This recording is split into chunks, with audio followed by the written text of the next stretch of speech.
Guys, well, I forgot to show you guys real quick. We got the gearbox back in.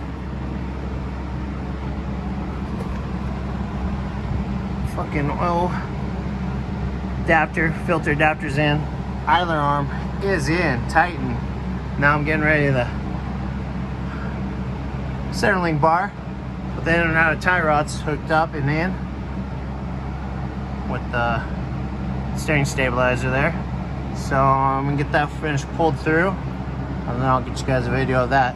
All right guys, got the center link in, bolted up to the pitman arm, idler arm. It's greased. I gotta wipe that one down real quick. Everything's greased, ready to go, both sides. Cotter pin greased. See? Gotta wipe that one down inside there. Wipe that one. And we're gonna put the tires on and call it a day on this guy. Alright guys, so there's a quick update.